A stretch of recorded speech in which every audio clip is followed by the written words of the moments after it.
Hi, and welcome to the Parabeac Africa Challenge submission, a video competition where you can win up to $300.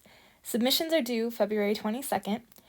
Submissions need to be in video form through your choice of sharing platform. This could be YouTube, Vimeo, or anything. There's a second popularity contest on TikTok with a prize of $100, so make sure to check that out too. Now, let's get into some examples of what submissions could look like. First, let's go over some general guidelines of what we're looking for. First and foremost, show off your project. Be proud of what you made and show us what it can do. Second, show us how you use Parabeac to help make your project. Now, let's go over some examples.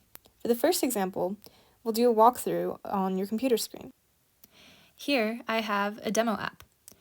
First, show us what the app can do. Then, go over the code generated by Parabeac. Show us as little or as much as you want. Show off what you did.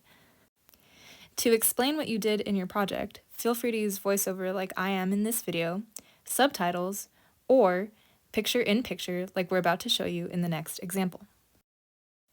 Another example of something you could make is a tutorial on how to recreate your project. Let's take a look at a tutorial that Ivan from Parabeac created. This is just a portion of the tutorial, so feel free to check out the full thing linked below. So from here, I'll go ahead and clone our repo from the terminal using the git clone command and paste our link here. And we'll see that the repo was successfully cloned with the Flutter project. A third example of something you could create is a time lapse of the creation of your project. For this example, you might still want to do a voiceover or a picture-in-picture to help us understand exactly what's going on and what your project does. Remember, these are just some examples of potential video submissions you could make. Get as creative as you want. Just remember to show, number one, what your project is, whether it's a component library or a prototype, and two, how you use Parabeac to help you.